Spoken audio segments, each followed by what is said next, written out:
Okay, great news for the Vulcan S. What we did is we eliminated this great big old license bracket that we used to have, and it not only looks cleaner, but it also makes all this installation a little bit easier and faster. So as you watch the video coming up, forget that license bracket that goes underneath here. You won't need that.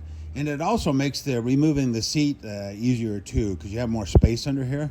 So you won't need these 3 bolts, 1, 2, 3. Just like I say, install everything up to that point. Go ahead and put your battery box and everything in, and then just forget that license, because this is their new one, much more compact. We haven't been a fan of the side mount axle mounts in the past, but we did come up with a new tail light design that holds up with all the up and down motion of the side mount axle mounts. This tail light is brand new and it's super well built. We actually make the housing right here in Utah, so it'll take all that up and down movement of that bracket. So there again, go ahead and watch the video. The next videos, install everything just like we say, but you don't need to worry about this stuff. Okay, before we cover our this with the seat pan, we want to plug these ends of the frame that we cut off. So go ahead and deburr around them a little bit. Make sure there's no sharp edges. Wipe out the inside. You want it kind of clean, because what we're going to fill the holes with silicone. So what I did is I stuffed a little bit of a paper towel in there, just wad it up and stuff it in there. And you want a little bit of the surface around the edge to grab the silicone. So push it down in there a little ways. And then I'll just take my silicone and I'm going to squirt a bunch in there.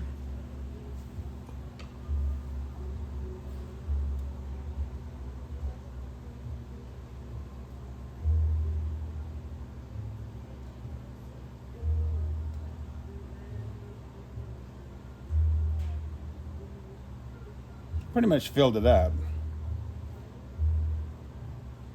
You put a little more on the bottom, because I'm going to take and squeegee that up with the cardboard left over from the silicone. Just any kind of a piece of cardboard or putty knife or whatever. This is just the package that it came in. So I'm just going to take that flat edge. I'm going to run it from the bottom.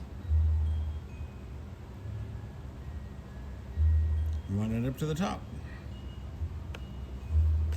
It leaves the excess silicone on there.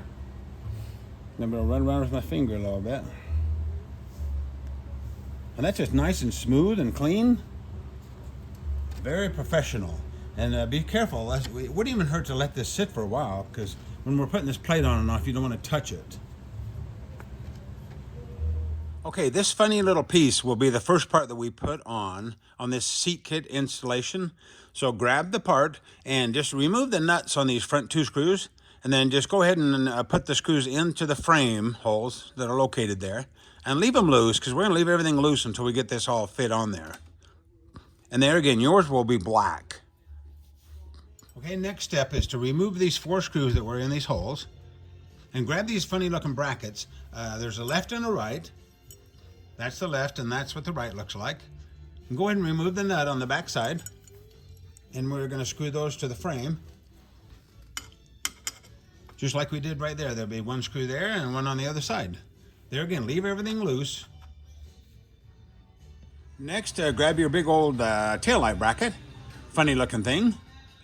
I take these 2 screws out, and then we'll remove this screw from the bottom. And then we'll lay that on there like that. Oh, you'll notice I put a towel on this fender, and I wrapped it around the strut just a little bit too, because we don't want anything to scratch that fender. It's painted, it's beautiful. Let's cover it with a couple of layers of towel. Okay, I'll put that on there like that. We'll run that screw up through the bottom.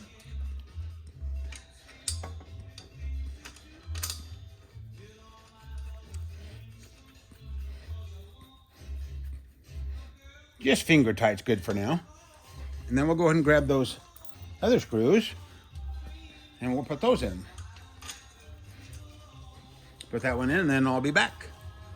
Next, we're going to install the battery box. Now, to do that, we want to pull all the wires out of this side, just kind of pull them out of the way over this way.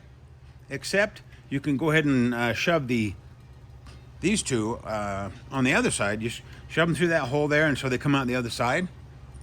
This is the One is the fuse box, and then the other is a diagnostic plug. So go ahead and send those, pull those through and let them sit over there, and then we'll go ahead and put the battery box in. Okay, this is your battery box. Go ahead and remove that screw that's in there. Just take the nut off the back and then keep the screw, because it's going to go down and screw into this right here. And then what I did, I just went ahead and put one of these screws in here just temporarily, kind of hold this whole thing on there. Okay, and then you'll have to remove these screws. Sorry about that. We're going to have to remove these 2 more times. But anyway, we'll have to put one in just temporarily to hold it in place. So go ahead and put your battery box there. And put the screw in there like that. Line that up.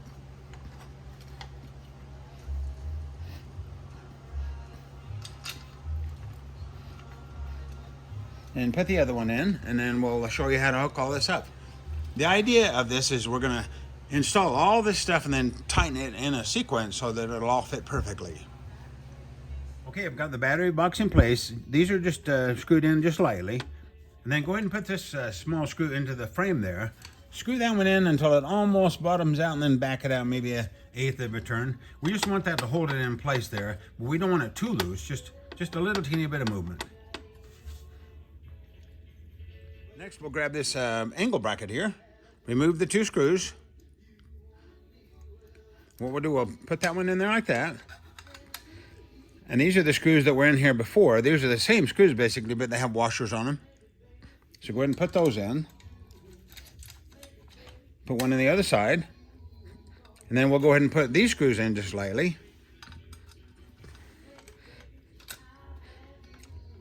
We'll screw all that together lightly. I'll be right back. Okay, now we can go ahead and hold on to this, and we'll tighten these 3 screws. This one, and the one underneath. So go ahead and snug those up. Give them a good bunch of torque. Tighten them up good. Okay, so those are tight. We'll go ahead and proceed. This is the second to the last bracket that we're going to put on before we tighten all this stuff up. Okay, grab this bracket here. Make sure this keyhole is on this side so it bends up. And then go ahead and put these screws in, all 4. And just snug them tight a little bit. Not tight, just a little movement. We got to have a little movement in all this stuff. I promise this is the last bracket. Have you ever seen so many brackets in all your life? So anyway, go ahead and take the screw out. And put the nut and the screw there if you want. In the battery box. And this goes on there like so. Or you'll have to take these out again, I'm sorry. And that sits in there like that. And then these screws go back in, but this should be the last time. Okay, go ahead and just screw those down lightly. We're going to want to push this bracket forward as we tighten it.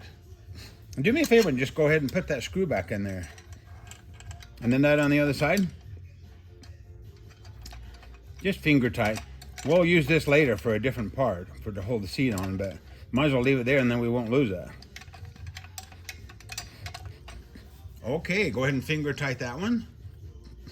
Now we're going to go and tighten all this stuff up. Hopefully it'll all fit really well, and then we'll be ready to put the seat on and the battery back in, and we'll be close to finish time.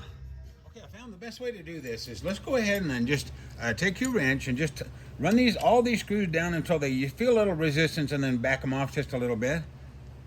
Do that with these 2, this one, these 2 on the sides. Same thing, back them up, resistance, back them off. These 4 here, same thing, resistance, back them off. Okay, what that does, that kind of centers everything is pretty close. Now what we want to do, we want to leave these 4 loose. We'll do these last because this thing will shift back and forth, see? And what we want to do, we want to line these edges up. It'll be this edge. So we want to line this edge and this edge up so they're flush with each other. And then we can go ahead and tighten these. So do that. And then we'll snug these down. We'll tighten these up a little bit. Kind of go back and forth a little bit. Make sure something doesn't change. Make sure everything stays flush. I'm going to go ahead and snug these up. I'll be back. Okay, as I tighten these, especially these little 6 millimeters, make sure you don't get too carried away. You know, it requires a little feel because Those are not very big, so make sure you feel them as you tighten them. Same with that one. Make sure you give it some feel. And then when you tighten all these others, these aren't quite so bad, but there again, don't get too carried away. Let's tighten these up. You want them snug, but don't get ridiculous with them. So anyway, these are tied, these four, these two, and this one. Everything looks good. Make sure this bracket is fairly forward. You don't want too big a gap here. And then make sure that screw is loose there. If that gets too far back, it could bind on that piece of metal underneath. So make sure that's still loose. And everything's snug and everything looks good. Love it. Double check, make sure this is flush on both sides.